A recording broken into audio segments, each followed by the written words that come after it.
solar power of the solar battery in Eastern Oregon that was built a few years ago. I think I'm ready.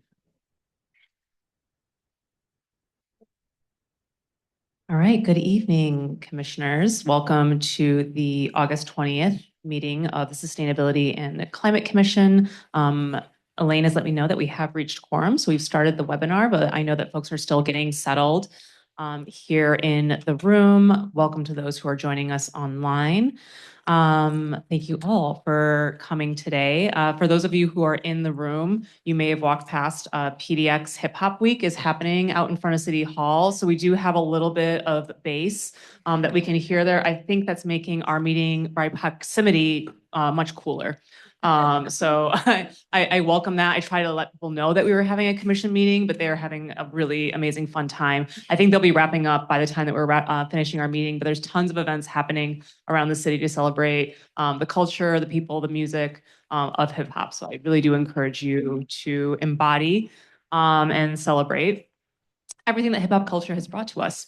There is dinner that's available for staff and commissioners in the room. We're switching it up, so always appreciate your feedback on what's meeting your dietary needs, what is yummy, what you enjoy. And then from here, I'll be handing it over to co-chair Alma, who's joining us in co-facilitating online today. Thank you. Thank you, CSO Vivian. My name is Alma Vals. I'm the co-chair and my pronouns are she, her. I'll be co-facilitating with Jose, the other co-chair, tonight, and I apologize for having to do this online, but thanks to the amazing tech setup, hopefully it should go smoothly. Next slide. Okay, so this is our agenda for tonight. We have a lot of really timely and important information to go over and things to get through. So we're going to really try to stay on time as much as possible. And that way we can hear and deliberate about everything. So first off, we're going to hear from the co-chairs of the Policy and Implementation Committee to amend and vote on the committee's endorsement for the climate and health standards. Then we'll hear from the Bureau of Planning and Sustainability staff for a briefing on the Critical Energy Infrastructure Hub Policy Project, and there will be a break in between those. So next slide. So we're starting off with our regular meeting introductions and reminders.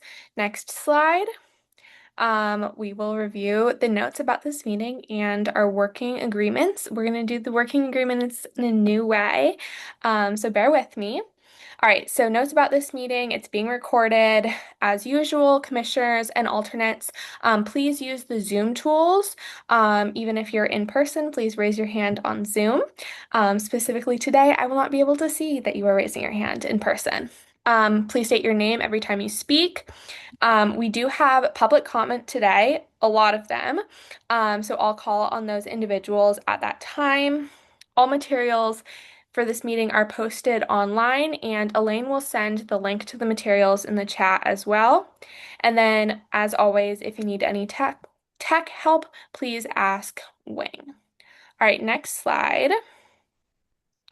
So these are working agreements. We're all very familiar with these. But Co-Chair Jose and I have been talking about how we can kind of mix up how we go over the working agreements at the beginning of a meeting, kind of in the hopes to get people thinking about them a little bit more, have them more top of mind throughout the meeting. So today we're going to focus on agreement number 2, weight, and we're just going to talk a little bit more about that one.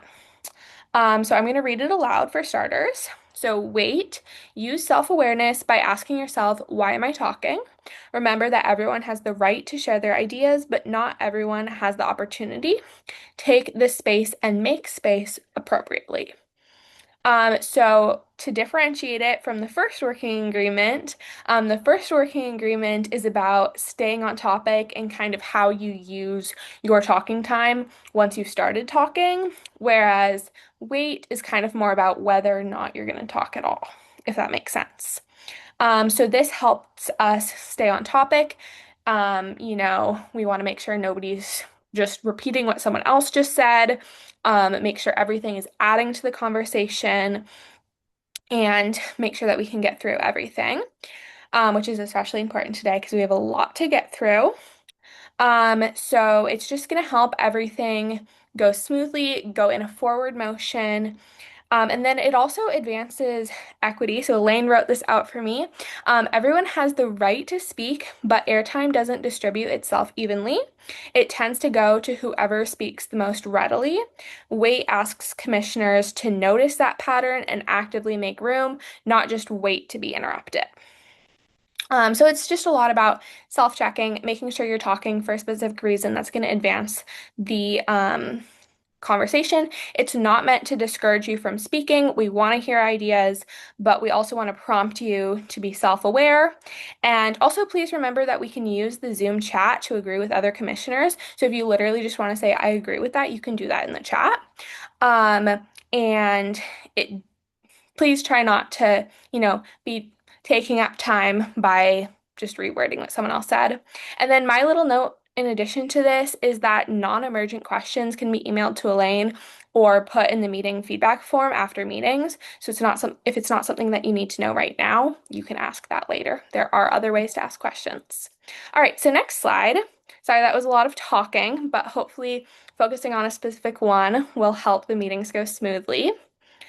So we have 5 individuals signed up for public comment today, and we will have approximately 1 minute per person. And there will be, 1 minute per person, and then I'll switch it to the next person.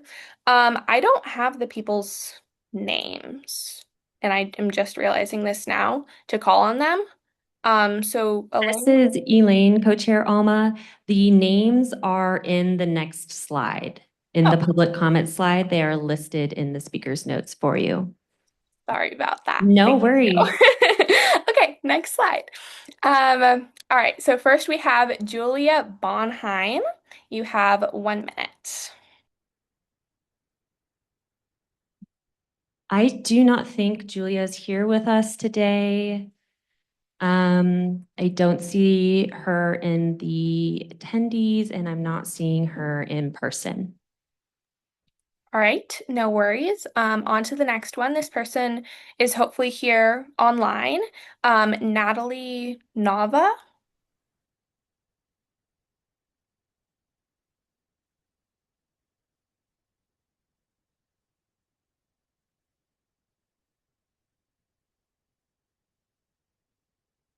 Oh, Natalie, this is Elaine again. I've just promoted you to panelist so you can talk, so please accept that.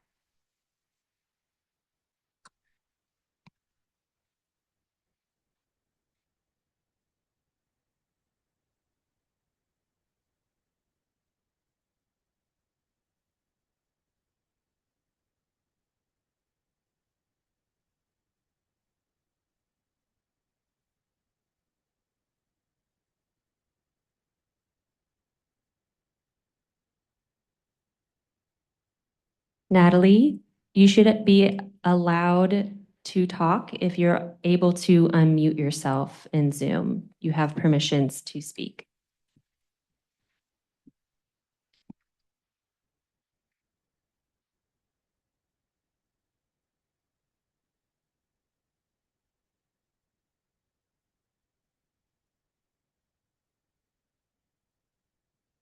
Co-Chair Alma, I recommend moving on to the next public comment, and if we have time, we can loop back. Thank you, Elaine. All right, moving on to the next person who is hopefully there in person. We have Lillian Weaver.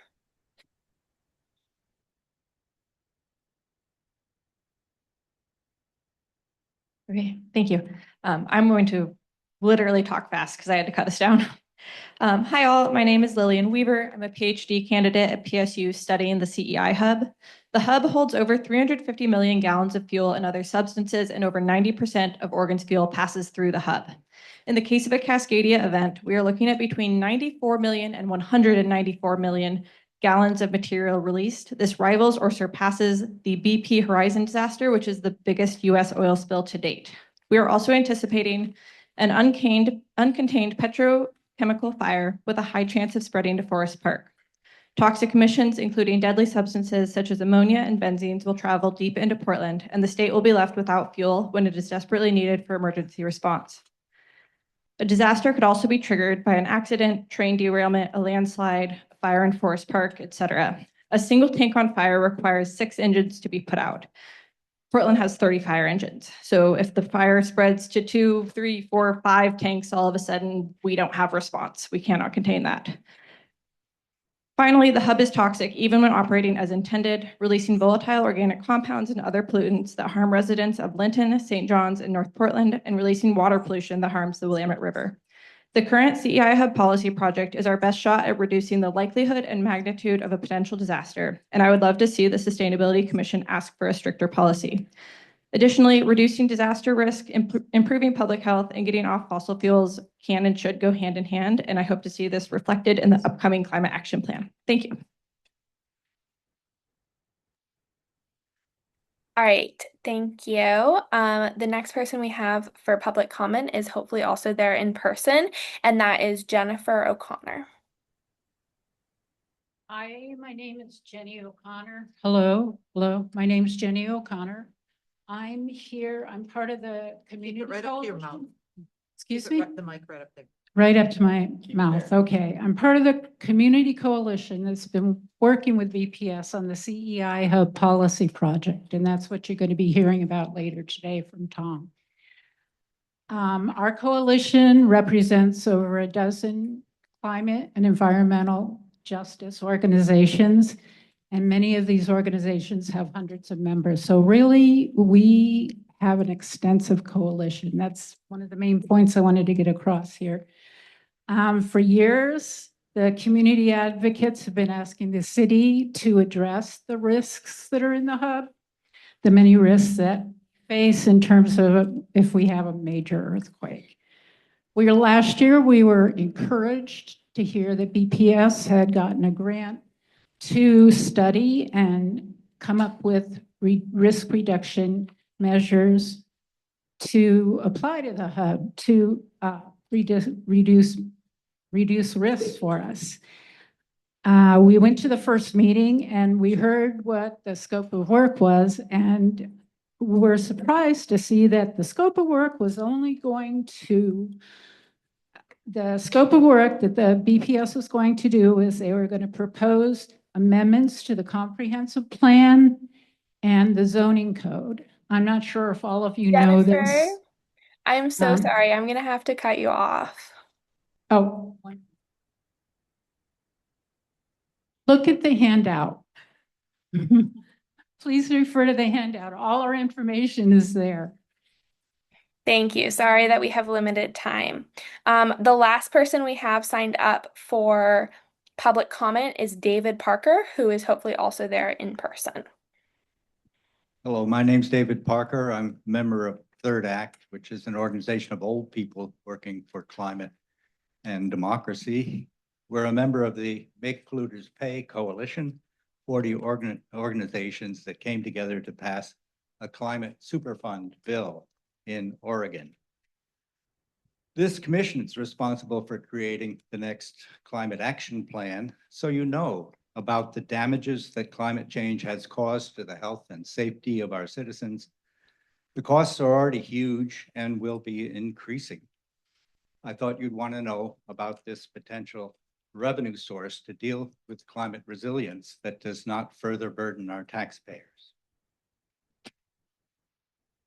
Oregon's Climate Resilience Bill, Senate Bill 154, passed out of committee but died in Ways and Means in the 2026 short session. A similar bill will be introduced by Rep. Tom Anderson in 2027.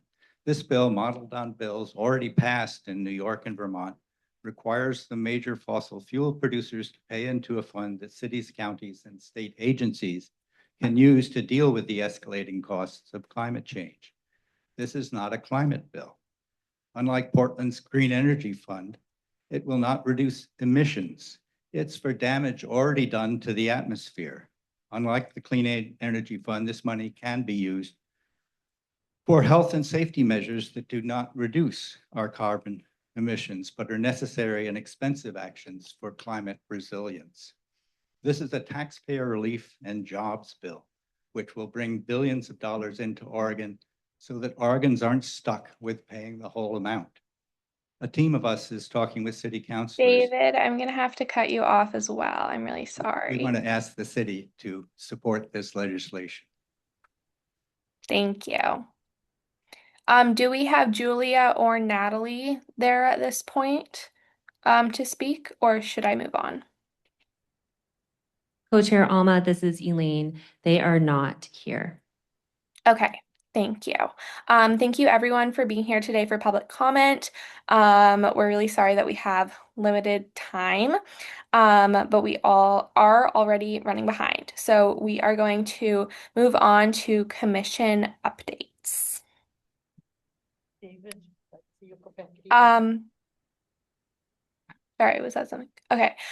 Commission updates. We have a few commission updates today. And we just want to share the status updates with you. So first, I'll invite the Chief Sustainability Officer, Vivian Satterfield, to give us her CSO report, and I will facilitate any questions or discussion. Thank you, Co-Chair Alma. I failed to introduce myself at the top of the meeting. I'm Vivian Satterfield. I use she, her pronouns or my name. I'm the Chief Sustainability Officer. My updates actually are quite short. For those of you who were in the room, commissioners, you might have noticed that you had some really snazzy name badges that we had custom made for you. For those of you who were unable to be in today's meeting, don't worry, we're definitely hanging on to the next time we see you to give you those. These are for you to keep. Please do not lose them because we are not planning on doing backup. So put it someplace safe. This could hopefully help you identify, and especially when you have meetings out and about. So make sure you put it someplace that you can remember to grab it before you do some commission business or have meetings, for example, with our counselors. And we are going to ask for you to turn it in when your term is completed. That's about name badges. And then let's see, I've also heard of various other requests for other sort of outreach tools that may be helpful for you all. So please go ahead and send your suggestions to Elaine, especially as we start pivoting towards some of the council engagement and public engagement opportunities. Please let us know what would be useful for you, and we'll try to meet and accommodate those requests as we're able to. And then I hope you all did mark your calendars for September 2nd, 11:30 to 1 p.m. in actually a different location, the 1900 building, which is shared with Portland State University. We're going to have a hosted lunch with the staff, the city staff who are helping lead the climate action plan. We are going to have a city attorney there as well to make sure y'all really do not talk about city business, but this is truly an opportunity to socialize and to start building some rapport and familiarity with one another. And we are providing lunch for that. So please do send in your RSVPs so that we can get the right amount of food and make sure the room is big enough to host a really lovely gathering. That concludes the bulk of my updates for today, Co-Chair Alma. Thank you, Vivian. This is Co-Chair Alma again. Are there any questions for CSO Vivian? And again, if there are, please raise your hand in Zoom. Okay, amazing. So moving on, I have a couple announcements. So Youth Alternate Commissioner Giovanni stepped down from his role, unfortunately. We have set our agendas for the next 2 months so that we are prepared for the CAP work plan. So here's a little tidbit about September and October meetings. So in September, we're going to get the climate change risk assessment briefing. And then in October is going to be community ecosystem mapping. So please complete the workshops that Elaine emailed to you individually by September 4th. And then we do discuss any feedback that you give us and consider that in the leadership team meetings with myself, Jose, Elaine, and Vivian. So please feel free to reach out directly to co-chairs and we will respond to you. All right, next slide. All right, so next we are going to amend and vote on the Climate Health Standards endorsement authored by the Policy and Implementation Committee. So just to clarify, this is not to decide if we want to support, starting over. To clarify, this is not to decide if, this is is to decide if we want to support the policy or not to make changes to the policy itself. So we're not changing the policy, we're deciding whether or not we want to support it. Sorry about that. Okay, next slide, and I'm going to pass it to the Policy and Implementation Committee co-chair, Charity. Thank you. Thank you, Co-Chair Alma. And for the record, I am Commissioner Charity, she, her pronouns. I wanted to start by also just talking a bit about what the task is here today and remind everyone of how we got here. So on July 17th, the full commission conceptually endorsed the Climate and Health Standard. Tonight is different. This is the final vote on the actual endorsement letter. The one going to Councilor Avalos's office and council. Again, it is not a concept vote, but a vote on the letter itself. Elaine sent out resources on this policy ahead of time, and we hope that you've had a chance to review them. As we've noted, we are limited on time tonight. The CEI Hub is also on the agenda and matters just as much to us in the public. So we have until 7 p.m. for this agenda item. This policy, as a reminder, has already been through 6 years of extensive technical vetting and community-shaped process. The outcome we're hoping, working toward today, again, is the approval of the endorsement letter to send to the council. And if passed, co-chairs will deliver testimony and the letter to council on the commission's behalf. So tonight is about the letter. Whether we want to support this policy or not changing the underlying policy. In scope for the night, the commission wants to emphasize certain points in the policy that should be retained in the legislative process. We can ask questions for understanding if there's something that's still confusing, or we obviously will take suggested edits to the endorsement letter that resonates with commissioners.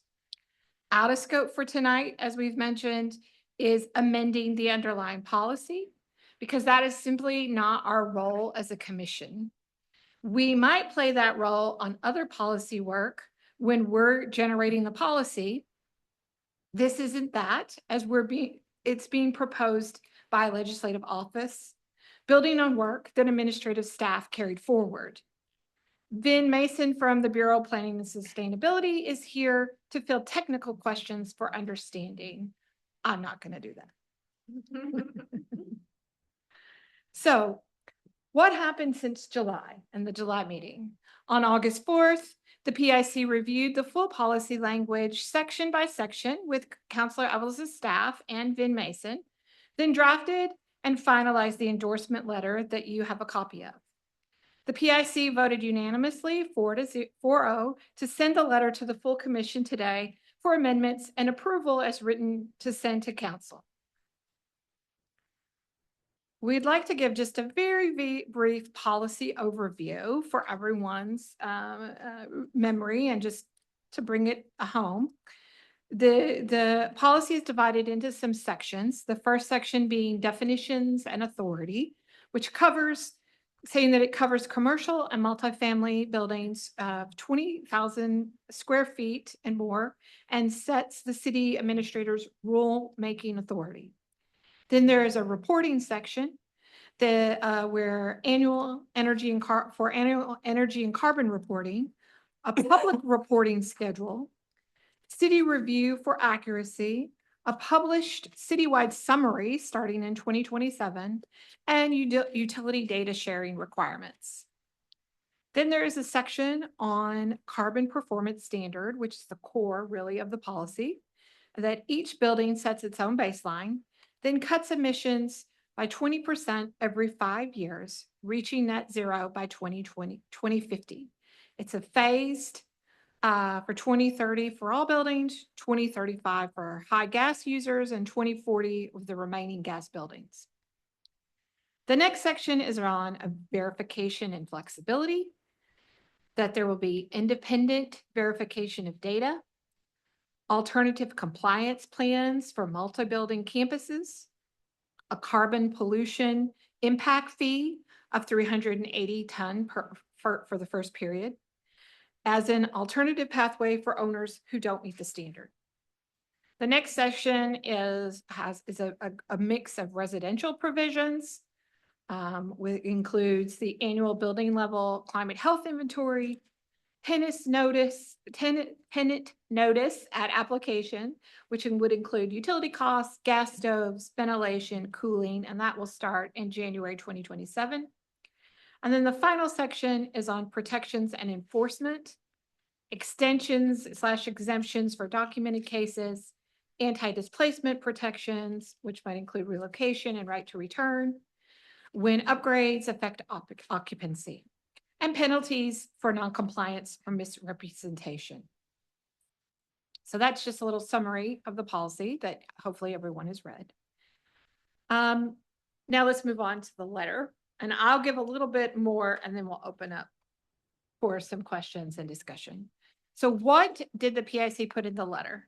We have 5 core strengths that we've named in the letter that are points that we think should be carried through the legislative process as council may make changes to the policy.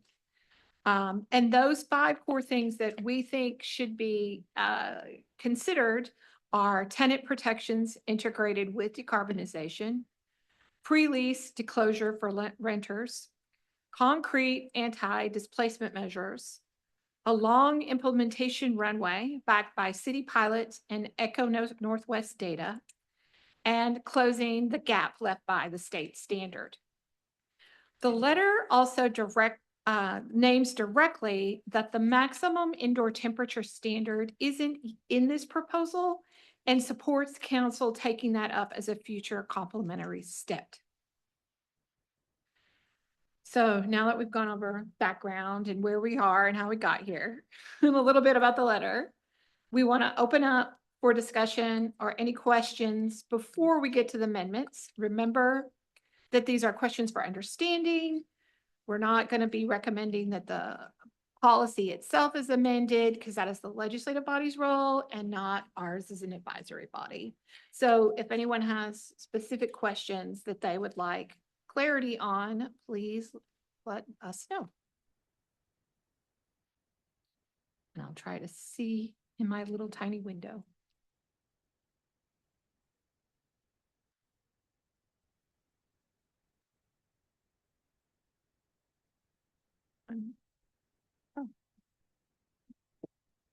This is Commissioner Damon, they, them, District 1. A quick question about some of the, one of the things I find most compelling about this policy is the tenant disclosure of energy usage and costs. And I'm curious if you could just overview that really quickly to refresh folks' memory. Okay, Vin, can you answer that? Hi, Yes, Vin. good evening, Commissioners. Vin Mason, him with the Portland Bureau of Planning and Sustainability. I worked on the original draft city code for this policy that Councilor Avalos is advancing. I believe, Commissioner Damon, that you're referring to the tenant notice piece, which is a notification of time of application to help inform prospective tenants as they're looking for apartments of the potential health risks and also energy costs. So to be a little more specific, there's health risks are related to exposure to the combustion byproducts of natural gas stoves. So health risks related to that, as well as the benefits of ventilation of stoves to the outdoors. And then there's also, in terms of energy costs, currently all 3 utilities offer a service to provide the history of a unit's energy costs, so monthly utility bills in terms of averages, but also peak monthly costs. So I would be notification of how to obtain that data so that people are more aware that it exists as an option. And then also there are utility bill discount programs. There's an income qualified program through all 3 utilities to get a very large discount on utility bills. There's energy assistance programs as well to help people pay their a high winter heating bill or a high summer cooling bill. So we wanted to this policy would increase um, transparency of that information so that tenants are aware of the access to that information. And there are several other pieces too, such as um, indication of the type of cooling that is available within a unit, so that when people are renting, they will know if cooling is provided and what type of cooling is provided with the unit as part of that rental, as well as passive cooling measures. So that's referring to um, things like tree shading or physical outdoor shades that can reduce the solar heat gain within a unit. And that's a way to reduce energy bills. So those are examples of the information that would be provided at time of application from landlords to prospective tenants. Thank you. Any other questions? Just looking to see if anyone online.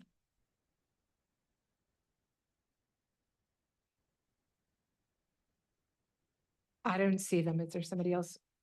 Yes. Okay. Yeah. Oh, thank you. Commissioner Stephanie? Thank you. I ask myself, why am I talking? But I wrote notes on this. So this is a clarification question about I read closely the extensions and the exemptions. And otherwise known as the loopholes on page 13. And I am particularly just wondered if you had thoughts as the policy committee on the last few about a new construction building or getting an extension or exemption from the Oregon Department, or particularly the one compliance would cause undue hardship, et cetera. There's some ways to get around this. So how strongly does the policy committee feel the compliance is built into this when there's quite a few possibilities of getting around what you are supposed to be doing?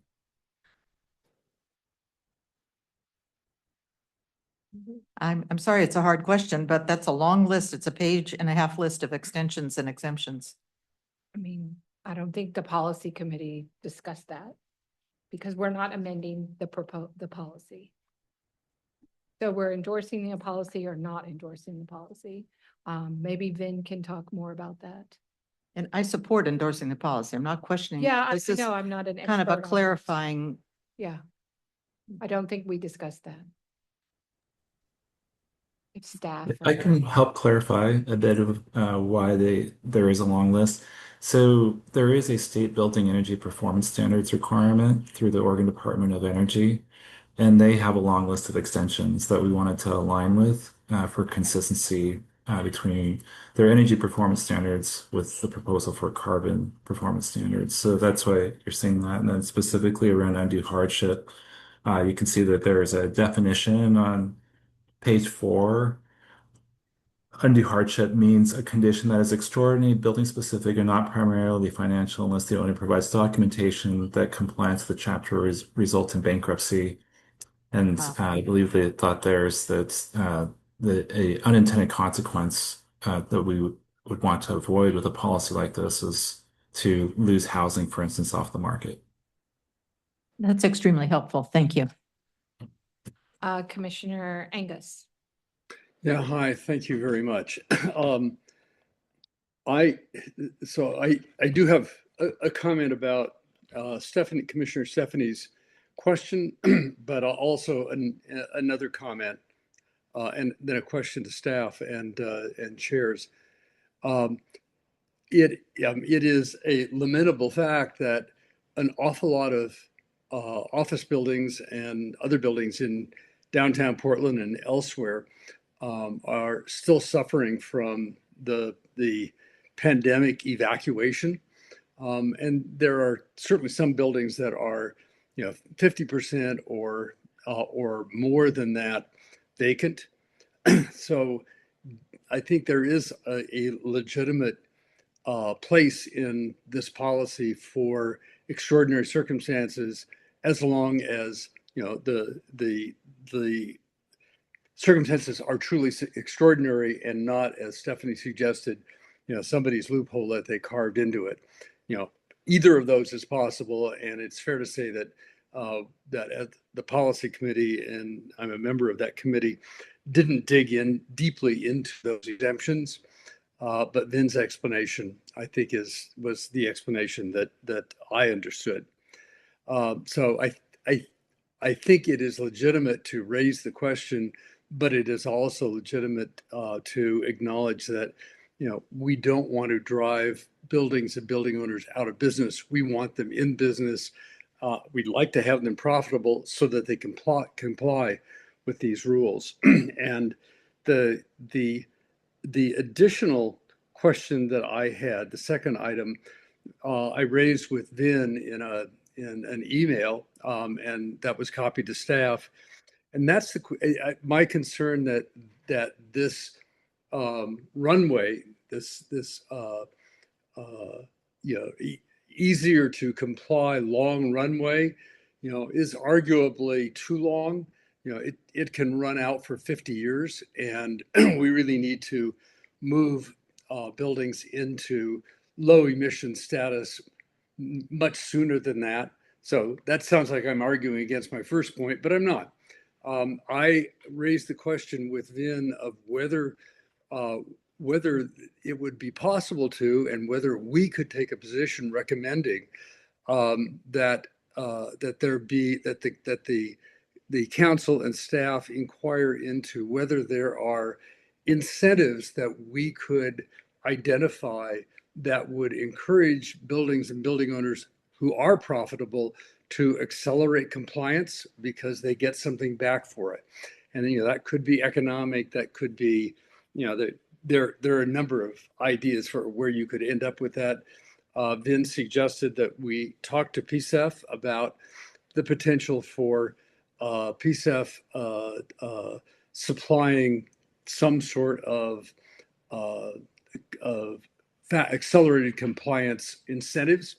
And so while I understand that we are not editing this letter tonight, and I'm fully prepared to support the letter and have been prepared to support this proposal from early on, I guess my question, and I'm not sure, Commissioner Charity, whether this goes to you or to Vivian, to staff, but why exactly can the commission not recommend modifications in the policy? I can understand there may be political reasons not to do that, but are there code reasons or procedural reasons why the commission can't make a recommendation to modify a measure that is coming to council? That's the question.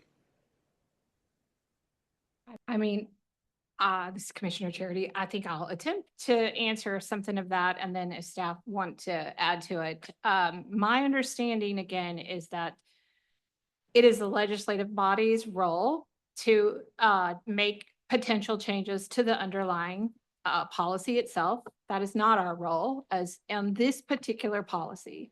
Again, a policy that was developed over 6 years, a policy that has had extensive community involvement already.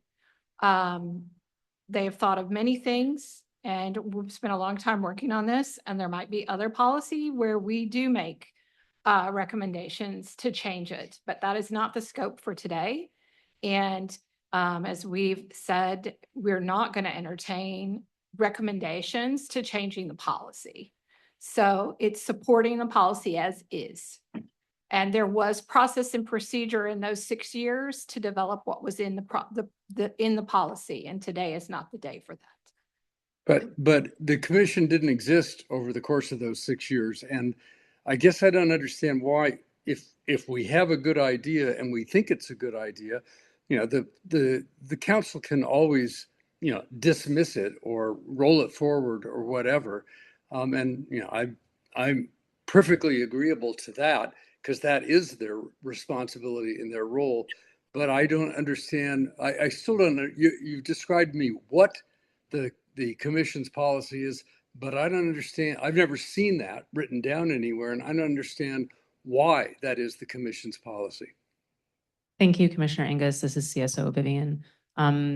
This is something I think that will always be a point of tension for us as we're starting in this new form of government, but City Council is the policy and budget body for the city of Portland. The Sustainability and Climate Commission serves as an advisory body, a very high level, important advisory body. We have, now a policy and implementation committee that is tasked with seeking ways that we can support policy that's moving through the legislative body. But my viewpoint of the current system and recommendation, especially for this time in which a policy is being proposed through a legislative office, is to act in our advisory body role at this time. I can foresee that this policy, once it hits the legislative body, will likely be twisted around and examined, much like a Rubik's Cube, to try to find the right alignment that can secure a passage at that time. And we will make every attempt to make aware of the Sustainability and Climate Commission and when the testimony opportunities are. If you do feel that there's additional viewpoints or additional clarity that you'd like to offer in your personal capacity as well. So, yeah, I'm sorry, Commissioner Angus. We need to move on to Commissioner Jessica and leave time to actually discuss the letter. So I'm going to have to ask that you step back at this point and let's move on to Commissioner Jessica so she can ask her question and that we leave plenty of time to discuss the letter. All right, Commissioner if there is Jessica? time at the end of that discussion, perhaps we can come back to, what the commission's policy role is. Thank you. Hi, Commissioner Jessica Sheeher, District 1. A very minor clarifying question. In the 2 line, the last time we sent a letter, it also was also addressed to City Administrator Lee, and I wondered if there's reasons why we would or would not, or if that was just an oversight, and we should also include him as well. Good point. Good question. CSO Vivian, we can include the chief administrator as a recipient of the letter as well. We can make that edit live. Okay, and Commissioner Nora, you have a qualified question, right? I do. First, thank you so much to the Policy and Implementation Committee for all of the work to get us to the stage. Very exciting. I am eager to move to the letter and have some thoughts, but I wanted to ask some clarifying questions first. The first is, do we want to keep this to 1 page? I see that it's beautifully organized into 1 page. I will bring that up in a second. Okay. I'll answer that in my notes. I have an answer to that in a second. Okay. Should I pause on other questions about the letter so you can pivot us? You know what? Why don't I just do the information? It might answer yours. And then if you doesn't answer yours, then ask them. Perfect. Does that work? That works great. Anybody else have a qualifying question on the policy? Okay.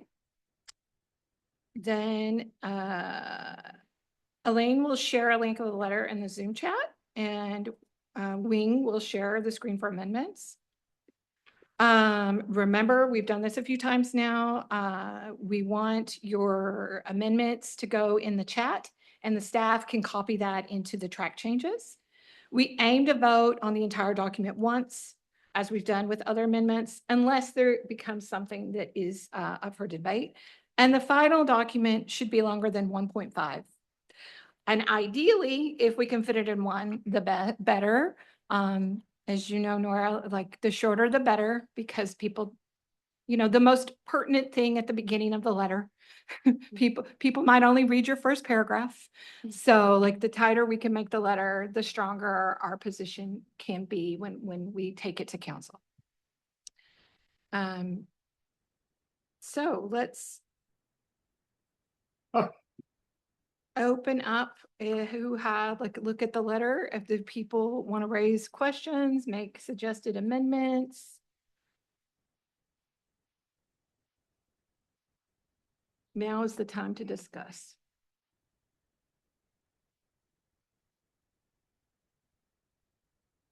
Okay, Nora, Commissioner Nora. Thank you, and thank you for the reminder to introduce myself, Commissioner Nora, she, her pronouns. Thanks for that preface. I think to your, one of your points, I completely agree. I think that the intro paragraph is potentially the most important, if that's potentially as far as some readers may get. And I really appreciated the paragraph, well, the entire content, but the paragraph following the core strengths that are bulleted, which starts with, you know, how the commission reached this endorsement and a reminder that this proposal reflects more than 6 years of sustained work. So I might suggest moving those 2 sentences up, prefacing the bullets. That was one suggestion, and then a question. A lot of what we have talked about, particularly in the last meeting around this policy and how we got here, are the tremendous benefits it has the potential to provide, both in terms of decarbonization, but also affordability. And so I was curious, and maybe this gets back to the 1-page question, but whether you all discussed, you know, emphasizing particular benefits and outcomes of this policy in the content of the letter, or whether that's something we might consider in trying to keep to the 1-page. Yeah, Commissioner Vivek, you kind of drafted the first draft. Do you have anything you wanted to add to that? Clarify? Put you on the spot? Sorry, hi, Commissioner Vivek, District 2, he, him. We spent some time on this. It was largely presented through a counselor's office that is something that they're vetting. And so our understanding of it, at least I can speak for myself in the PIC, is that affordability was a big part of the vetting of this policy in its development. And that kind of the language, I think I probably need to lean on Vin for in terms of where that shows up specifically, but I know it was brought up in conversation in the development of the policy, and I can lean on staff probably to flesh out the details. And, you know, if you want to make a proposed change, please put that in the chat. It doesn't appear, yeah, I'll just say it doesn't appear as explicitly as maybe what you're suggesting in the letter right now, and I think it's a really valuable comment and question.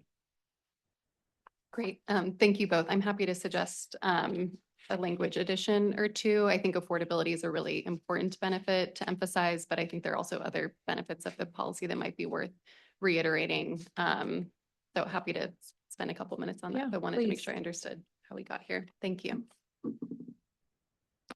Commissioner Angus, are you wanting to talk now, or did you not put your hand down from before? I'm sorry, I neglected to put my hand down. Okay. Just checking. Thank you. Anybody else would like to discuss something in the letter or make a proposed change while Commissioner Nora is writing? Commissioner Damon. Thank you, Commissioner Damon, they, them, District 1. This may not be surprising given the question I asked earlier, but because I think the tenant disclosure of health and energy use impacts of a unit is quite unique, and also I think really makes this a very well-rounded energy justice policy, in addition to being a carbon reduction and climate resilience policy. It, I think, is something that we should put a little higher up in the document. I'm basically proposing that we take that second bullet point and bump it up to the first one, and potentially have it say something along the lines of like provides renters with energy use and health information before signing a lease, just to make it like really, really clear what that is, because I think it's just, I think frankly strategic that if we want this policy to pass, that we talk about something that I think pretty much no one will oppose as the very first item.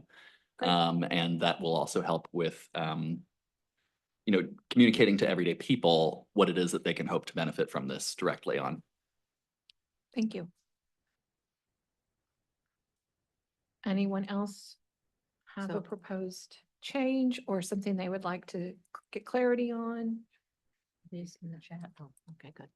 while we're making these few little edits here into the document? Yeah, put your language. Great. So right now we have 2 edits we're waiting on to finalize.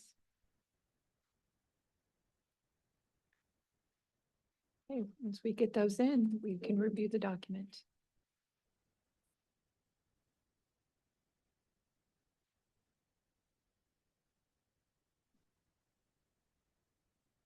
Just a time check, we have about 10 minutes.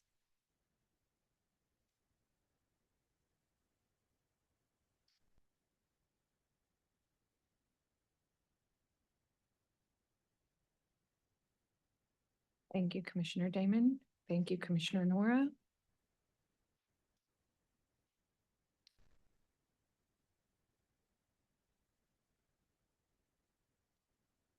Where does your sentence go, Commissioner Nora? Sorry. Commissioner Nora Sheher, the language that I submitted in the chat is a proposed amendment to the sentence starting just after the bulleted list, starting with this policy will contribute towards. If I may, while I'm speaking, I did have another question around the sentence. I will also drop in the chat. The commission recognizes that a maximum indoor air temperature standard. I know we discussed the origins of this. I am wondering if this could potentially be interpreted as supporting a future amendment to the policy. Yes, I believe that's, if that was talked about, that is what we're saying, yeah. Okay. Vivek, Co-Chair Vivek, do you want to Yeah. address that? Yeah. I think the policy, the PIC's understanding was that the counselor is going to bring this as a separate. So I don't, by the word amendment, it's not that we understood it, or at least I understood it as something that's going to be added to this policy. It's something that was going to be introduced as a separate policy at a later time. And that's the way I think we were talking about it and if others on the PIC want to flesh that out a bit more, I think that's how I understood it. So it's, if your word amendment to this, that's not right. It's that it would be a separate thing. That's coming, and we know Mhm. it's coming. I think it could be worth making that explicit, given our previous conversation that we're not providing recommendations around any amendments to this policy, but I think I think the language is just about there, but just clarifying that we support its consideration in a future separate Okay. proposals, maybe the way to Okay, achieve just that. to tighten the language up a little bit there, you think? So as not to open the door to the conversation we were just having around, whether Okay. we're supporting or putting our thumb on the scale for other amendments. Okay, Does can it you even need to add be that in there? proposed language? Thank you.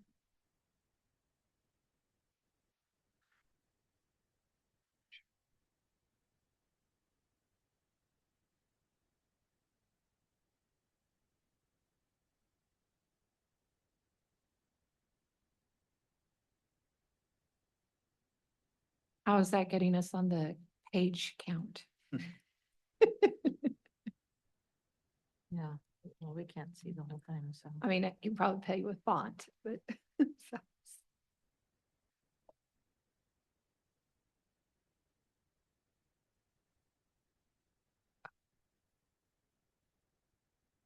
Better, stronger. That's right. Yeah.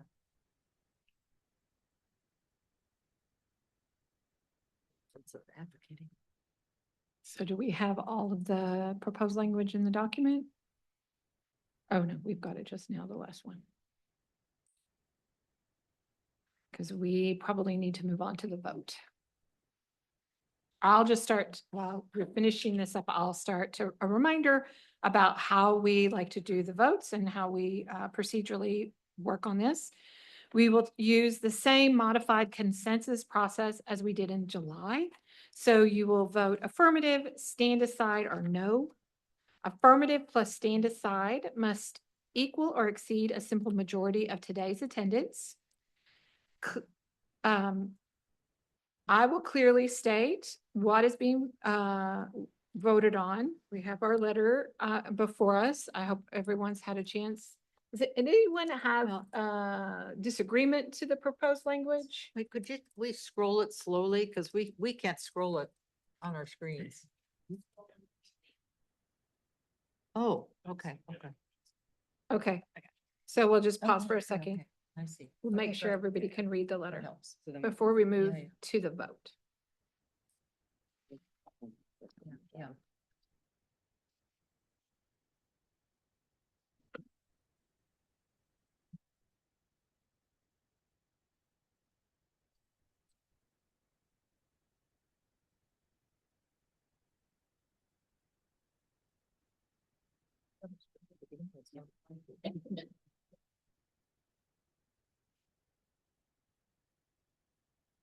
So do we have the letter final?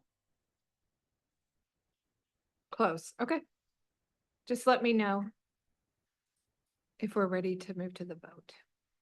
Excuse me, Commissioner Charity. Oh, sorry, I did not see your hand up. Sorry, Commissioner Angus. Yeah, so I'm just trying to understand um, if we are offering language that says commission recognizes that a maximum indoor temperature standard is not included in the current proposal, supports its future in consideration as a complementary separate policy and next step. Isn't that the kind of policy advisory that that I was just told was not allowed? From my understanding, no, we're not asking them to change the policy. We know and have been told there is another parallel process that will come and are just recognizing it. So This is not changing the policy. okay, so could I offer similar language encouraging the council to consider incentives to accelerate compliance in a future instrument? Commissioner Angus, this is CSO Vivian. I think I know the difference between the maximum temperature health standard and what you're proposing is that the extensive community engagement and initial package of ideas that has been called the climate and health standards did include a maximum temperature standard. And then the counselor's office decided that they wanted to separate that component out for various reasons. But that's the difference, is that they did talk about this as being a part of the entire package, the genesis of that being the HART standards, the T representing temperature as being a key component of what community members wanted to see in that. And so that's why we're calling it out explicitly, because it was a part of a full policy package that the counselor's office has then decided to advance potentially advance that separately. Okay, Commissioner Stephanie, this is the last question we Yeah. can take. We need to move on This to the is a vote. quick clarification. I don't see Commissioner Nora's additional word separate policy a next step. And Okay, or has thank that you. not been, has Thank been you, added? Commissioner I haven't Stephanie. showed up yet. Oh, they're working on it. Okay, before we vote, that's all I was checking. Thanks.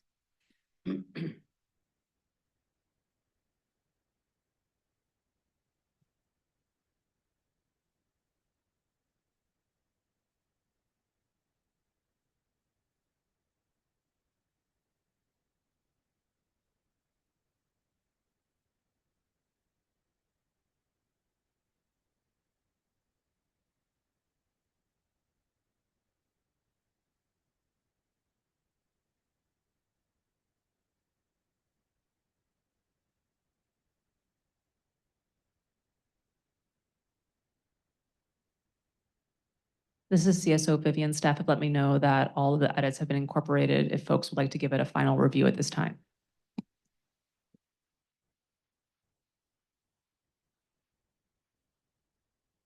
Any final questions?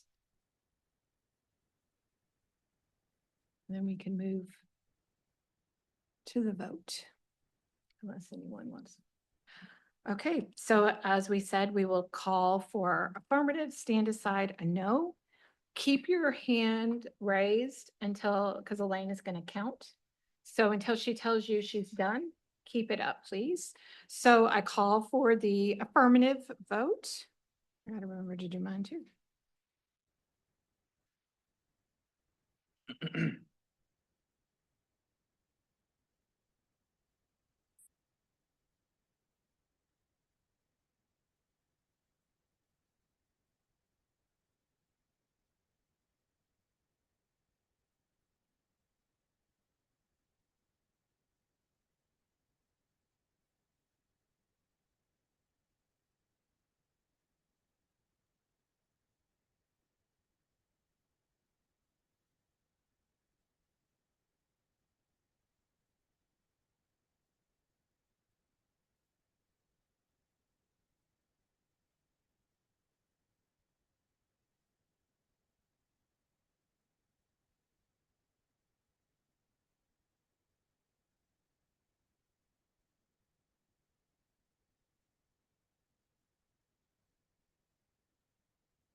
Staff have recorded all of the affirmative votes. Thank you.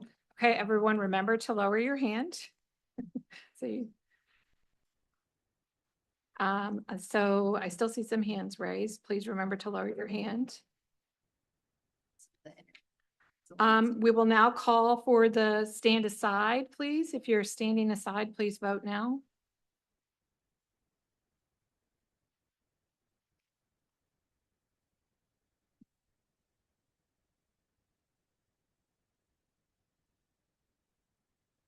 Co-Chair Charity, all the votes have been recorded affirmatively, so we have no stand asides and no, everyone has been had a vote recorded. Thank you. Oh, great. So it's exciting, right? That's our first official endorsement, first official policy proposal that we're going forward. I think we have a little cause to celebrate. Yay! And the co-chairs will deliver the testimony and the letter to council as per their schedule. So thanks, everyone. Next slide. All right, thank you so much, everybody. Next on our schedule is a break. So we're going to be breaking for now 8 minutes. We're going to come back at 7:10.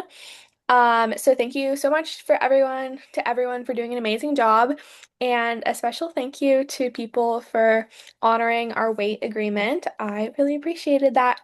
And we are on time. So that's amazing. So we are officially on break now.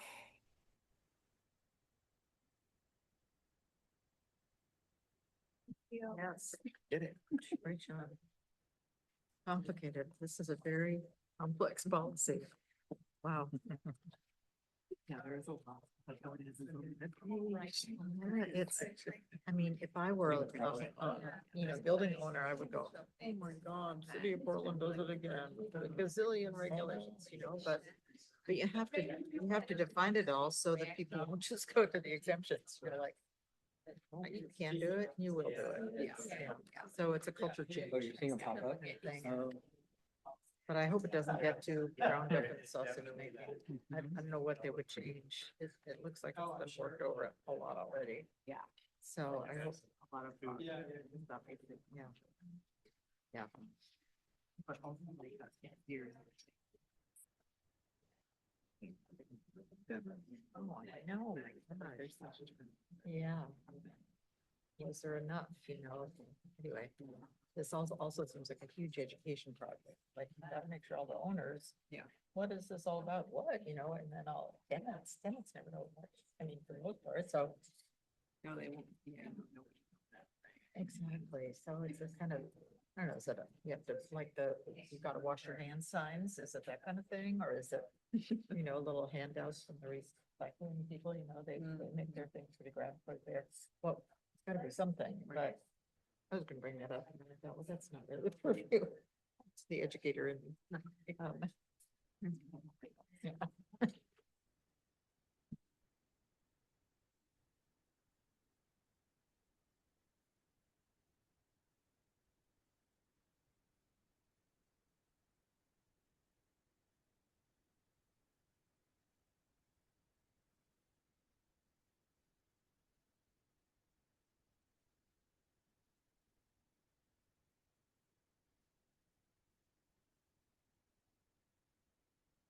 You must be up next. Yeah.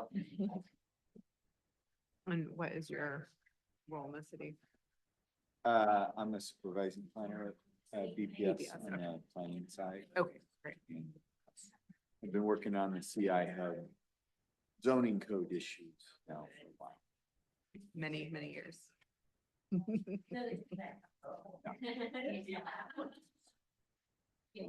At least 12 to 13 years. All the way back in 2013, 14, there was a proposal to do a propane export terminal out at something like that. Oh, remember that? Yeah. It all started there. Nobody wanted that. Nobody wanted that. You try a lot of places globally for that. I think they did, and I don't know. Oh, they found someplace up in British Columbia. I'm like Guadalajara, nobody. Yeah. Nobody wanted that. It's really cool. You're still connected, so. Yeah. It's sort of like Work on. that now. Mhm.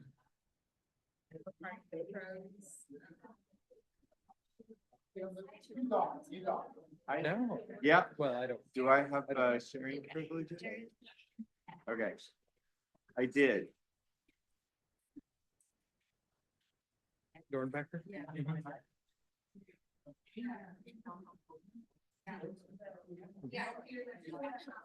Oh, that's right. Those were- Yeah. I'm with you now. Okay. Yeah. Yep. Yep. So, yeah. Okay. Yeah, walking to a, yeah. So, I mean, I think it's sort of the same crazy. How do they want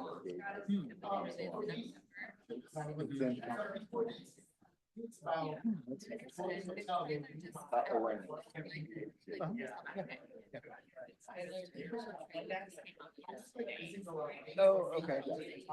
Yeah, I guess I've lost track of anything new. I just kind of had my head down with some. Yeah. Yeah. I know. I'm excited. Thanks for being here. I did Yeah. get to, which feels a little bit funny. Okay. Right, like it's here, but I did go to Universal Studios several years ago. I was doing the Pluto and the Seastrings display. And they had all of the Universal Studios. Yeah.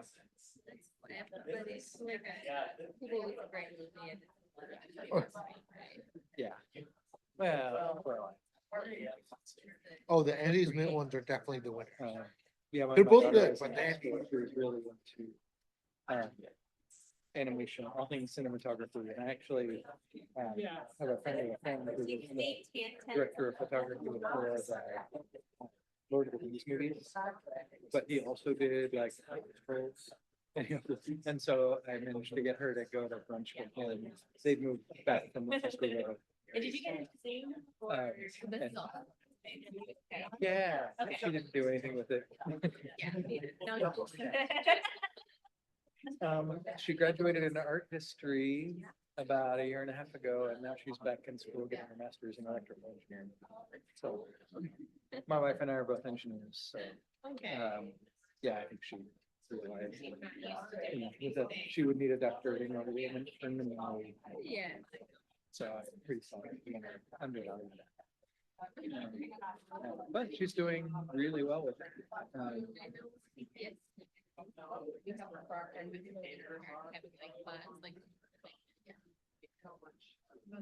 Animation, like, 1 minute warning. 1 minute warning. Better go to cookie every time.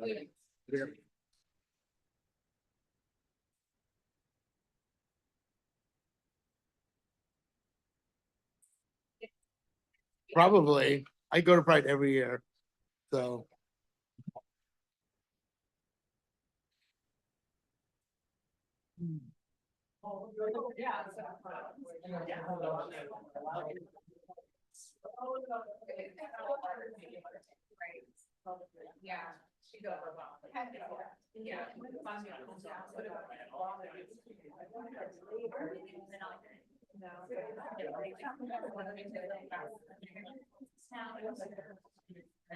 Please make your way back.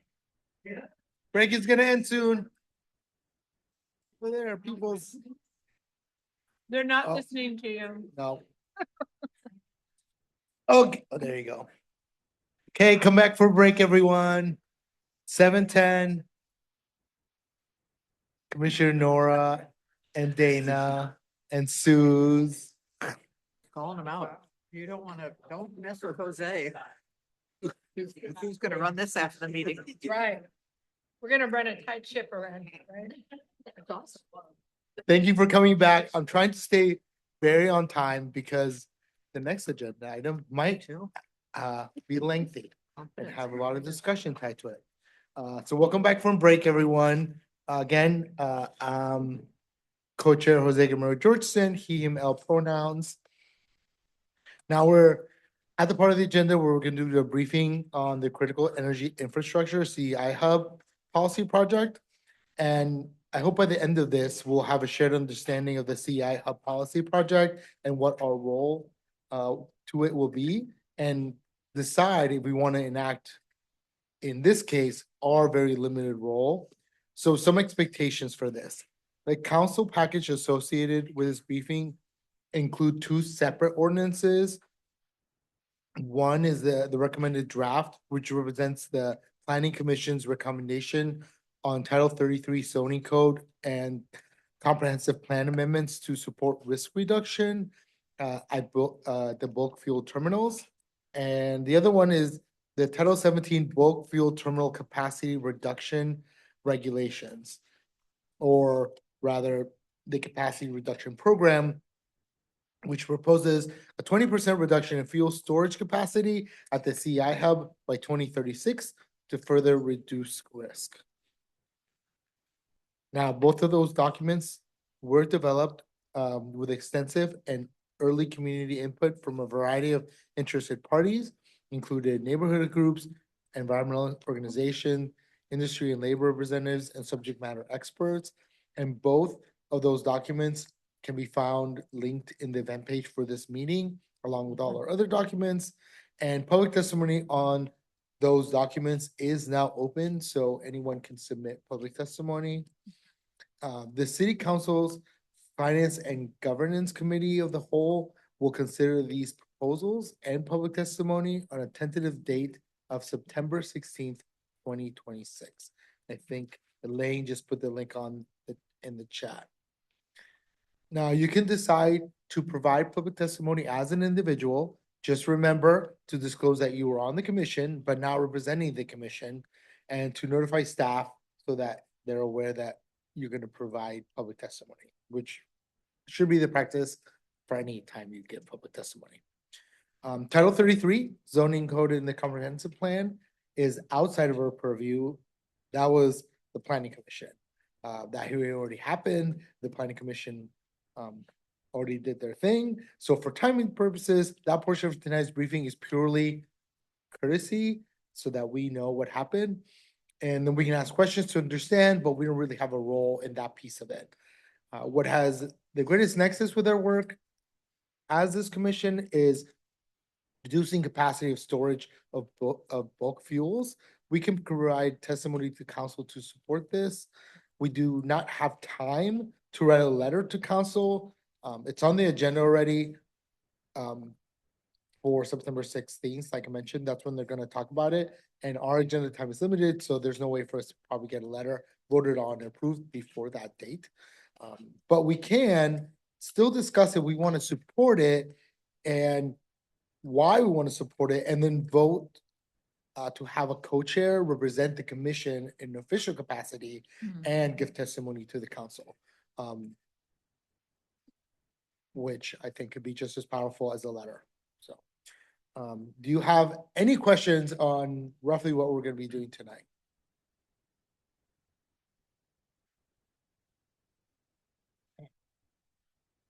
Great. So now I'd like to invite Tom Anderson, Supervising Planner at the Bureau of Planning and Sustainability, to provide their briefing. Thank you, Tom, for all your work on the project and working so closely with the community. All right, thank you very much. Yes, I'm Tom Armstrong, he, him pronouns. And with me tonight is Ryan Singer, Principal Planner at BPS as well. We work on the planning side of the Bureau. We do long-range planning, the comprehensive plan, the zoning code, which is why this project has been in our division, our portfolio.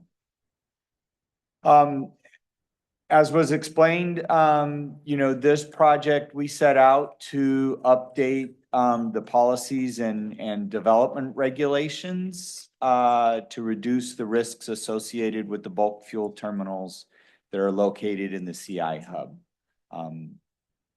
The CI hub is the area along Highway 30 and the Willamette River in Northwest Portland, the Northwest Industrial District.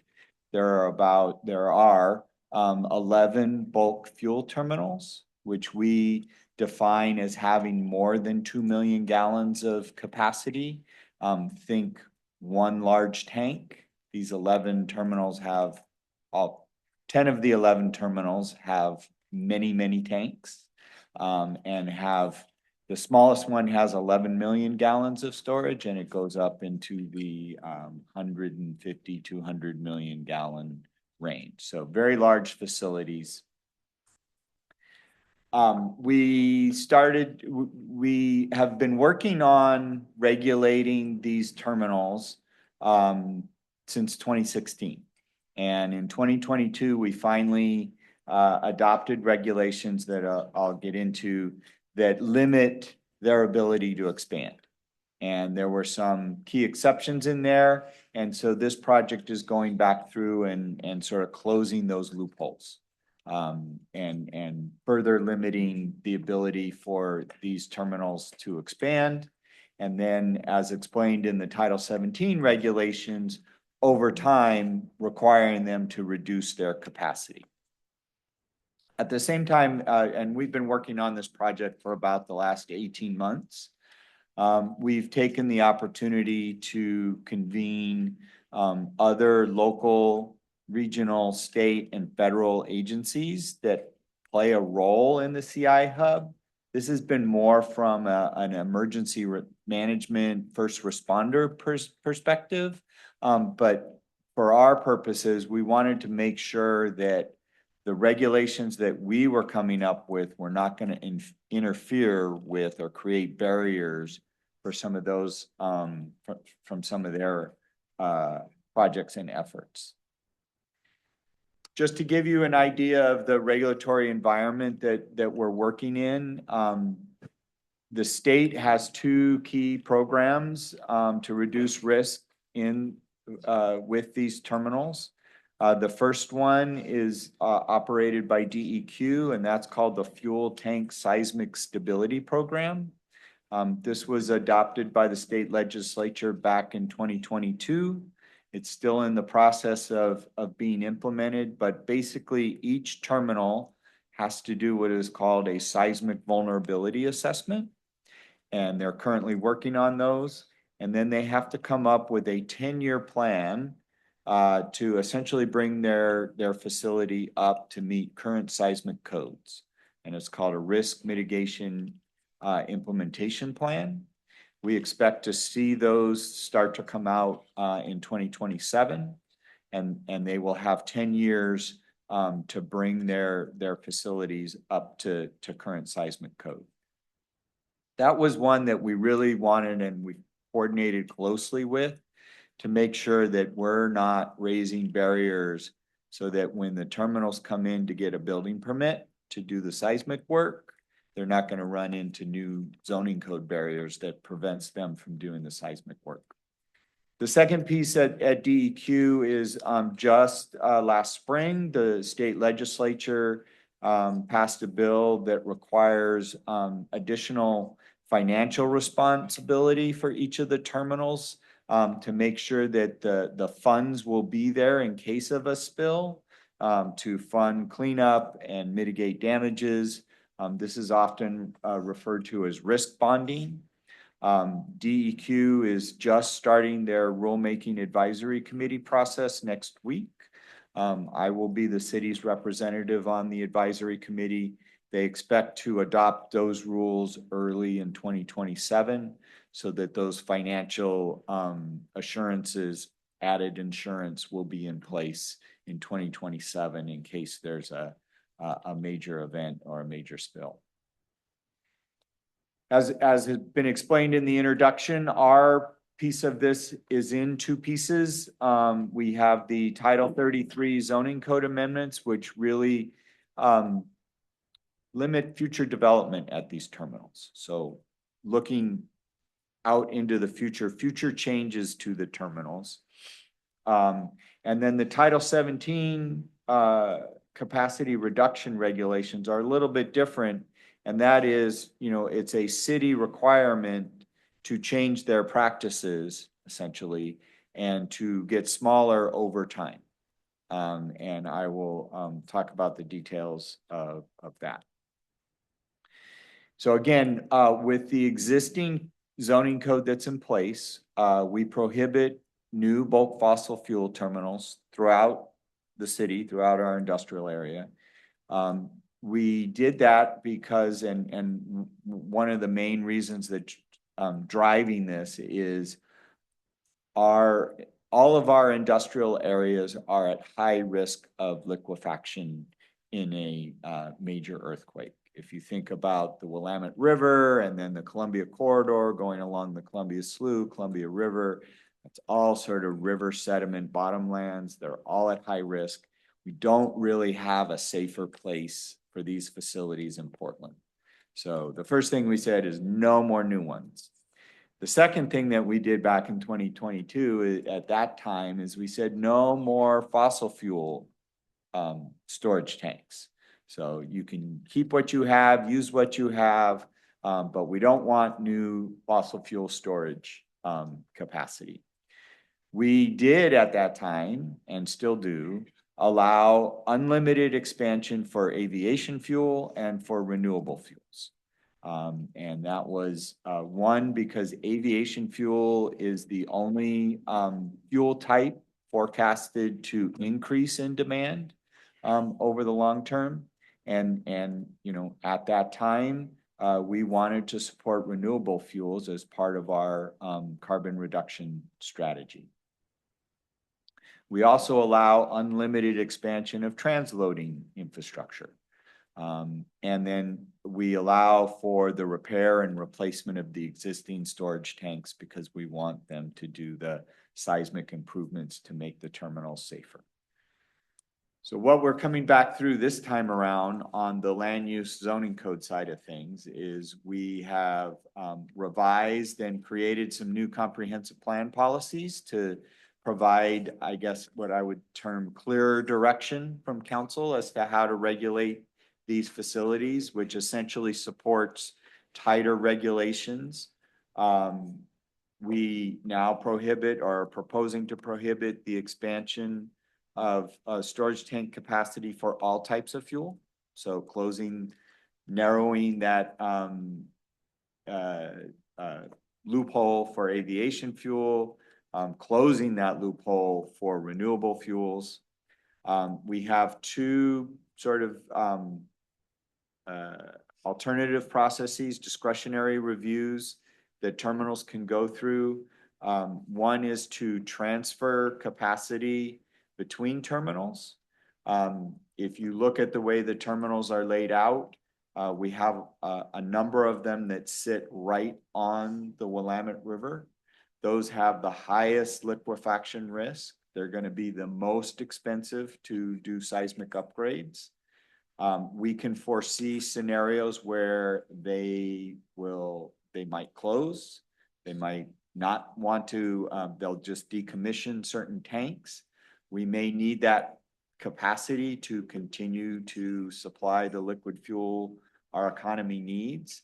And so we've created a process where they can transfer that capacity to another terminal in a safer location, built to higher seismic standards. But that is what we call a discretionary review process. It has hearings before a hearings officer. There's opportunity for public comment. It's appealable to city council. So a lot of process and review to get that approval. We do the same thing for aviation fuel capacity. Again, we foresee a need for additional aviation fuel capacity. The Planning Commission deliberated on this issue and came up with allowing each terminal to go through that review process to get a 5% expansion that is specifically dedicated for aviation fuel capacity. The other thing that we're doing in this proposal is limiting the expansion of transloading infrastructure for all fuel types. You know, again, one of the concerns was, well, if we limit the storage tank capacity, they'll just ramp up their pumps and push fuel faster through the system. And so what we're saying is, we want you to replace your transloading infrastructure to make it safer, but when you're doing that, don't make it bigger. You can't increase the size of the pipe. You can't increase the size of the pump. You can't add rail offloading racks or new dock connections. Again, we have a discretionary review process where you might be able to have limited expansions for that infrastructure. Again, we specifically saw last spring a situation where a delivery of sustainable aviation fuel was made to PDX. It came in by rail to the Zenith terminal. Zenith blended it, got it ready to go. Zenith did not have a pipeline connection to the Kinder Morgan terminal, which is where the pipeline to PDX is. They had to load that onto a barge, send it down the river for what, a half mile, unload it into the Kinder Morgan facility, and then it went to the pipeline to PDX. We thought, well, you know, a safer alternative might be to create a process where they could be allowed to have a new pipeline connection between those terminals. So we created that process as well. Again, we continue to allow for the repair and replacement of the existing storage tanks and transloading infrastructure. We also allow what we call reconfiguration. So we are regulating the storage tank capacity at each terminal as a whole, not necessarily the individual tanks. So as they go about doing their seismic upgrades, they can take a large 1 million gallon tank, and if they so choose, they can divide that into two 500,000 gallon tanks. That will give them flexibility going forward to, if they want, they're not going to need as much gasoline, they want more renewable diesel or whatever mix of fuel types that they want to get into in terms of their business model to serve the market. We've provided that flexibility where they can change the configuration of their tank capacity. And we're also, not regulating what they put in their tanks. They get to decide what mix of fuels they're doing. They get to decide where they're going to sell those fuels. Are they going to sell it in Portland? Are they going to ship it to Eugene? Are they going to put it on a barge to Eastern Washington? We're not creating any regulations that dictate where that fuel goes. In terms of the Title 17 capacity reduction regulations, this is a new regulatory program. We have a reduction requirement. We have some important exemptions from those requirements. We have inventory and reporting requirements that the terminals will have to comply with next year. We have a whole review and verification process that includes public comment and review. And then, we have a compliance program that includes enforcement and penalties. The reduction requirement is that by December of 2036, all of the terminals have to reduce their in-service fuel storage capacity by 20% of what they have as of January 1st, 2027. And we picked 2036 and the 20% because our analysis that we've done, we think that the terminals currently have about 20% excess capacity in their system, at least. Those are pretty conservative assumptions in our analysis. We think they're going to need that excess capacity to do their seismic upgrades. They're going to have to take some of these tanks and some of these facilities offline to do the work. And so they're going to need to be moving tanks and pumps offline, do the work, bring them back online. And so that we think over the next 10 years, as they implement their seismic improvement program, they're going to need that extra capacity. They're also going to be making huge investments. And so we're putting them on notice that as you do all those investments, make sure you plan to be 20% smaller when you get done. And so that's the thinking, the basic intent behind these regulations. In terms of exemptions, we have a couple of them. The first one is any storage capacity that's associated with a regulated public utility. This is the Northwest Natural exemption. They have a liquid natural gas facility in the CI hub. It is used for peak wintertime heating loads. It is a single tank. It is one very large tank. It's like, I don't know, 7.5 million gallons. We did not think it was economical to require them to dismantle that tank and make it 20% smaller. So we are proposing to exempt them from the drawdown requirement. They are still subject to the expansion limits that are in the zoning code, but for this, we're proposing to exempt them. The second one is for the aviation fuel storage capacity that is in service as of January 1 of 2027. So again, sort of preserving that capacity because that is the one fuel type we see that will increase in demand over time. We also have exemptions for, again, those anything that goes through the review processes for a transfer between terminals or for the aviation fuel expansion review will not have to then go back through and reduce that capacity over the next 10 years. In terms of inventory and verification, starting in the springtime, we have a March deadline that all of the terminals need to report to us their baseline inventory. It's pretty amazing that you look at the DEQ air quality permits, you look at the past studies, you look at the seismic vulnerability assessments, and each one is just a little bit different about what's out there. And so we just want a baseline. Everybody agrees this is what's out there. These are the tanks, their dimensions, what they're being used for. In addition to that, we have added a reporting requirement that they report to the city the last 3 years of their fuel volume data. Again, DEQ air quality permits, the Oregon State Fire Marshal community right to know data. It's all just a little bit different and a little bit of different form. We want to use that. We want to see all that data and we want to use that to calibrate and confirm that 20% is the right amount. And we'll report back to council once we have all of this information.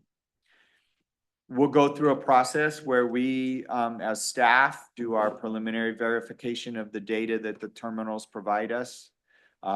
We will then make a preliminary determination. We will make all of that information available for public comment and let the public see all of that and say, oh, hey, we think you missed this, or what about this issue? We'll take that under advisement before we make a final determination for each terminal. We will go through that whole process in 2036 to verify that they've actually reduced their capacity by 20%. So go through the same sort of process. We have enforcement penalties. The first one is around that inventory and reporting requirement. If they don't provide the information and comply with that process, then the violation is $12,000 per day for the first 30 days and $24,000 for each subsequent day. These are the same levels that DEQ has set for the seismic stability program, and they have had full compliance with their program. So we have set it that. And then in 2036, if they have not reduced their capacity, then it's 25 cents per gallon per day for every gallon of capacity that they have not reduced. We've done a little bit of basic research to think that this is a meaningful level of penalty that they just will not be able to write that off as a business expense and sort of ignore our regulations. The key to all of this, both in terms of limiting expansion and then, calibrating the reduction program, is what is going to be our future demand for liquid fuels. And so what we've done is look at both what have been the historic trends for the last 30 years or so, and in terms of total fuel consumption, it's been declining, flat to declining. And so we've been looking at that. This is a chart from Federal Energy Information Administration data. We're also looking at federal forecasts out to 2050. Again, this shows that jet fuel is the only component that is forecasted to increase. It is also one of the smaller components of fuel that's out there. It's only 8 to 10% of the fuel that is out there in the hub. So the exemptions and processes for expanding the aviation fuel, we think represents a small increase in risk, but that also is, continues to support what we see our economy needing in the future. We've also done our own model. We hired Parametrics to build an energy liquid fuel demand model for us. And we ran a bunch of different scenarios. And what you see here, the three colored lines on this chart. The green line is our expectation about what would happen if all of Oregon's current adopted policies in terms of carbon reduction are implemented. How does that fuel demand curve bend out into the future? The red line is what we call delayed progress. So given that federal electric vehicle incentives have disappeared, fuel efficiency requirements may be disappearing, we backed off on those conversion rates and efficiency gains and said, well, what would that look like? And then the yellow line is one that, well, what if we really leaned into renewable fuels as a replacement fuel for fossil fuels, and what could that look like? And I think all of those, when we plug that into the model, and the model includes a population growth forecast that actually I think is pretty aggressive, especially compared to recent years, and current state forecasts. And this is all data that's based on the state of Oregon as a whole. The CI hub supplies about 90% of the fuel for the state of Oregon. About 70% of that stays in the Willamette Valley. Doesn't go very far. So we were really trying to take a broad view of this. We are currently updating this model we just got data on how much fuel is going up the Columbia River in barges to serve Eastern Washington. So we're updating the model to factor that in. I think what is key here also in terms of this being a conservative forecast is, and one of the uncertainties and assumptions in this is how fast are the terminals turning over their fuel? And again, the data has been pretty sketchy. That's one of the reasons why we want them to report that data to us, because Parametrics ran a number of different scenarios, and they're rerunning those scenarios. And even the difference between turning over that once a month and turning that over every 3 weeks creates a huge amount of capacity in the system. So that is a key assumption that we want more information. The national average is about 24, 25 days. We've done, 30.4 days in this model. So even with this, we think there's a little bit of, we think it's a conservative assumption. You see these flat demand curves out to 2036. We're not going to need more capacity in the hub, and we can probably get by with taking out that the excess capacity that we have there today. And that's how we wound up with the 20% recommendation. And this is where we get it. I think one of the concerns that we hear from the terminals is that, we take out that capacity, we're gonna take out a lot of flexibility in the system, the ability to respond to disruptions. And again, one of the unknowns is, well, how fast can they respond? How, can they ramp up their turnover rate? But overall, we feel pretty comfortable at our ability to shrink the capacity of the hub over the next 10 years as they do all these seismic upgrades. In terms of where we're at in the legislative process, we've had extensive community engagement, both with the community at large and with the terminals in the hub, the Working Waterfront Coalition. Again, some of the themes that we've heard and what you see in your handout tonight and what you may have heard earlier is some recognizing the insufficient data, the assumptions we're making in our model, and wanting to require more data reporting to be able to dial that in. We also heard that from the industry, we think that they think that if they provide more data, which they haven't to date, it'll show that they need that capacity, and that it does provide them operational flexibility to respond to different disruptions in the system.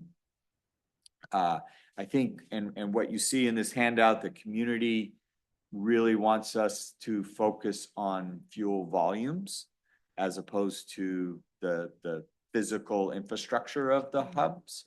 I think that regulating fuel volumes is a very different regulatory structure. If you think about or are familiar with all of the regulations we've had to, and the system that we've had to stand up to do the renewable fuel standard, it's regulating fuel volumes is a much different project than what we set out to do.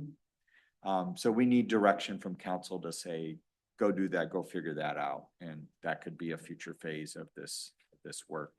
We think it's important to get, especially the zoning code limits in place now to really clamp down on their ability to expand as a good first step. We hear from industry that, this is a one-size-fits-all approach. Each terminal is a little bit different. They have a little bit of different specialty. Again, especially when it comes to the zoning code, we have to treat them all the same. It's very hard to say, pick and choose, well, you get to do this, but you can't do that. So, we're sort of sticking with the one-size-fits-all approach when it comes to bulk fuel terminals. Again, as was said in the introduction, there are 2 ordinances before council. They're going to start out together, and then it is up to council on how they want to proceed. They are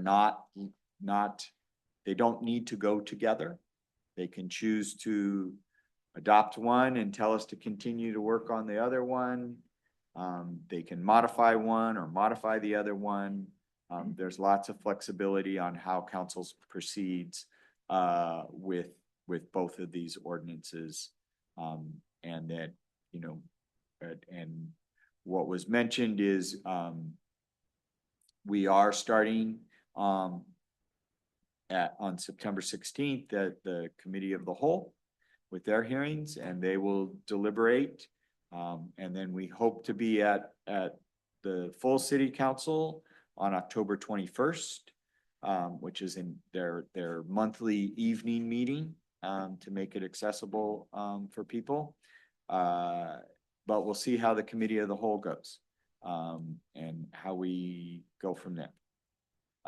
But that, and was mentioned, our online map app application for taking testimony is open and available for folks. We posted the 2 draft proposals to our website on Monday this week. And we are submitting all of the other council documents, and hopefully early next week, we will have final confirmation that we're going on September 16th. And when we have that confirmation, we'll provide it to Elaine to get out to you all, that that's what we're going. And that's what I had to share with you tonight, and I'm happy to take your questions.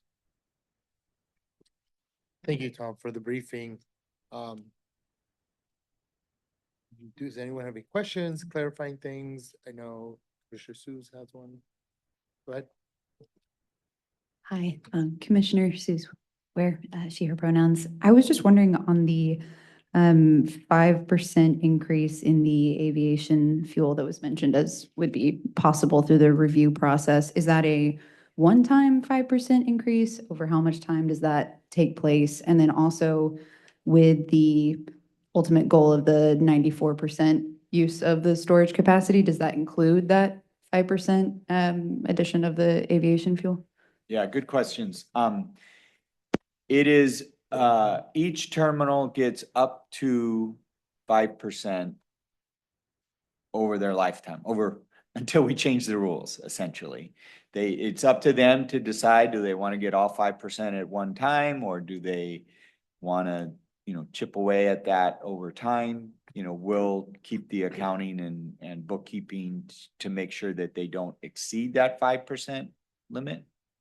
But again, that 5%, if they go through that process, that's not included in that 94% utilization number. We're waiting, they have to go through the process to get that. So we would wait until they're successfully navigate that process to before that accounting changes. Okay. Commissioner Jessica, before you go though, just remember we need to leave enough time at the end to discuss and vote on whether or not we want to support this. Just keep that in mind. Commissioner Jessica. Hi, yeah, Commissioner Jessica. Curious how these policies are comparing with others, maybe across the US or, maybe globally, but, is there any comparison, or how does this align with what other municipalities are doing in terms of their energy infrastructure? I would say we are once again on the leading edge when it comes to regulating these types of facilities. The only one that we have really looked at is up in the Bellingham area, where they have all of the refineries, and they've had similar sort of limits on the refineries' abilities to expand. But we haven't come across, and Ryan. We know Gulf Coast, this is Ryan Singer, Principal Planner, he, him pronouns from BPS. We know that Gulf Coast storage and refineries are much more lightly regulated than than we even have here right now. Commissioner Charity. Hi, yes, this is Commissioner Charity. Maybe this is a question for, in just a little bit, it's more procedural, but I'm just a little perplexed on why we're voting on this when we've had one briefing and there was quite a bit of community discussion brought forth that I don't feel I really understand their concerns, and I don't really understand why we're being asked. So maybe that's later. To be clear, we don't have to vote on it. Okay. The vote comes if we do want to send a representative to support these measures at city council, have someone testify that we as a body support this as well, the reduction. Primarily, it's what we're talking about is that supporting that reduction. Then we'd vote if we want to do that. If we don't think we have enough information and we don't want to stand, this is just the last time we will be able to do that before that meeting. Yeah, so that answers my procedural question. Because I don't feel like I have enough. Commissioner Vivek? Hi, yeah, Commissioner Vivek, he, him, District 2. just a few thoughts. First off, I just commend you all in major like step forward in this work. It feels like where we we're like losing sleep over it. And frankly, the community members I'm talking to, and I feel like I'm probably moderately informed about this, partly because I have students working on this. I have various other connections to this, the geography of the CEI, and I've been thinking about it for a little bit. But I guess so the commendation is just that I'm really grateful for the work you've done on this and really helping the community and the city learn a lot more about the dangers that are here and the potential directions we can go with it. And along those lines, I think there are three things that really stand out to me that I think I would endorse this. I'll just say, I think this is a major step forward for us. I feel like I have sufficient information and I'm want to put this forward in front of city council to actually nudge the movement so that there is some action. And I feel like very much the right time for this, especially given the community interest and a lot of the conversations I'm involved with in the community around this. The three things I guess that come to mind is one is the 2036 timeline. It almost feels like you could get the companies to wait until 2034 or 2035 to actually then start doing something. And it almost seems like there could be like an interim 2029 check-in, a 2032 check-in. How you doing? Are you actually making some progress? And that, like, I know what it's like because I give exams all the time and homework assignments all the time, and I know that deadline, and then I get that email at 11:59 saying I can't submit this assignment, blah blah blah. Human nature. The other thing is that, so that's one, is just that kind of lead up. The second thing real quick is just that I don't think capacity reduction necessarily equates to risk reduction. And so that to me is a little bit of a conflation of some kind, and I'm just trying to wrap, and I'm not saying that, yeah, I guess I am saying that risk is such a big thing in climate right now. The field is moving towards risk assessments and trying to better characterize what our risks are because we have an unwieldy planet right now. And so I guess I'm just curious about that risk piece. And the last thing I'll just quickly say is that it seems like those costs or those future fuel projections and scenarios, I would love to see those. And I don't know if you've done this or Parametrics done these, but that in relation to what does this mean in terms of reduction of spill, reduction of fire, reduction of overall potential impact, and like the true cost benefit would be one of evaluating, yes, this is going to benefit in these ways. It's also going to benefit in these other ways in terms of risk. Those are just the 3 points that come to mind. But generally, again, I'm in favor of the direction that you're going with this. Well, yeah. With respect to the 2036 question, part of it is we are relying on DEQ and the seismic stability program because they have interim steps to ensure that the terminals are not waiting till the last minute to do all their seismic upgrades. So they're holding them accountable to working. You got to lay out, what are you doing in the first 3 years? What are you doing the next?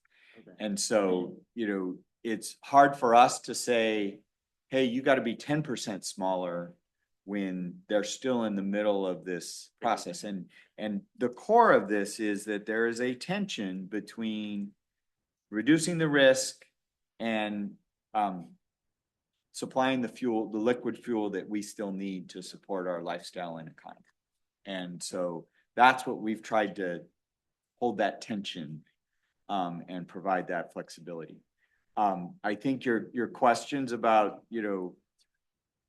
how much are we really reducing the risk? And again, I think that is testing the limits of what we can do through this type of regulation versus, what are some of the other things like reducing the demand for fuels?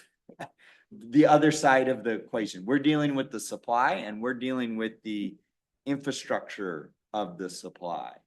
And again, it's a really different regulatory approach or beyond our land use planning expertise to regulate flows and that sort of thing. And we get into a very gray area about the city's ability to do that versus a state program and that sort of thing.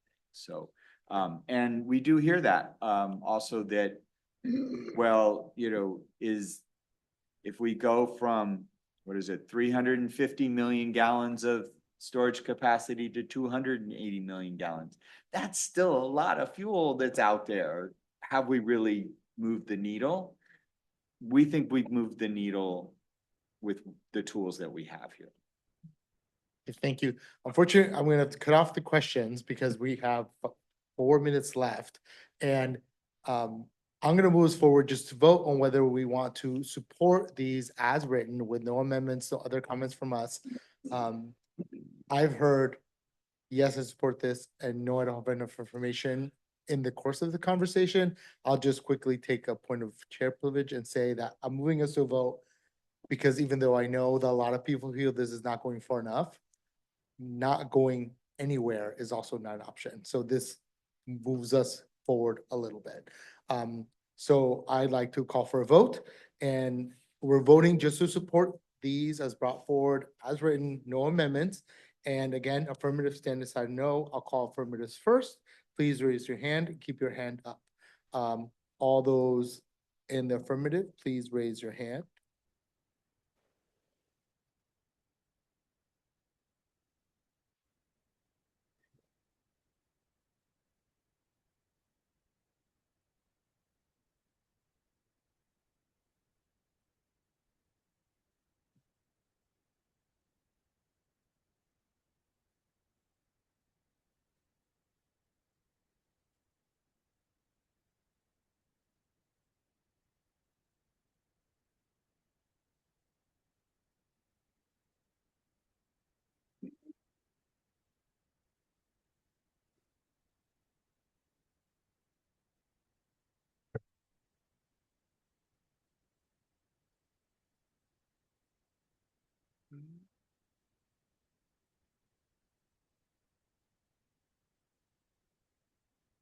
Staff record all votes. Thank you. Thank you. Everyone, please lower your hands and raise your hand if you're a stand aside vote. And if you voted affirmative, don't forget to lower your hands.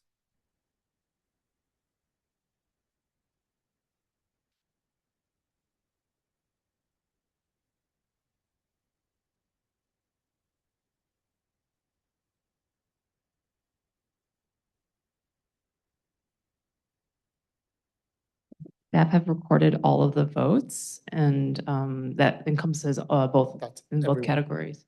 Perfect. So that's everyone voting. Since there were no no's, that passes, and we'll work on supporting this at council. Thank you, everyone. I'm sorry for cutting it short, but the meeting ends in 2 minutes. So next slide, please. So now we're at meeting close. So just reminders, I saw some comments in the chat as far as process. Please make sure you fill out your meeting feedback form and include some of the things you put in chat in your feedback form. I will say though, as a person who works in different bodies that make policy all the time, you sometimes get no information before a vote. Sometimes you get 100 pages the day before the vote and there's no way to read them all. So there are various times that we will be making decisions with limited information. And sometimes we just have to make that decision. And sometimes we'll have so much information, you just want to vote already. Next slide, please. The next regular meeting is September 24th. It's virtual only. We'll have the briefing on the climate change risk assessment and be able to provide feedback to staff. And as a reminder, we have a couple of deadlines coming up. August 31st is the focus area work group scheduling and assignment form. September 2nd is the social lunch with the climate action plan staff and the lawyer. This is closed to the public. And the lawyer will be there to make sure we don't say things that we're not supposed to. They did this in my last commission too. September 4th, community engagement mapping worksheet is due. And please continue coordinating with the staff to meet with the district counselors. All the different districts should be coordinating with district staff to get that done. And feel free to reach out to me or Coach Alma or staff if you have any questions to support with that. And again, thank you for attending tonight's very productive meeting, and at exactly 8 o'clock, we are adjourned. Thank you. Thank you. Supposed to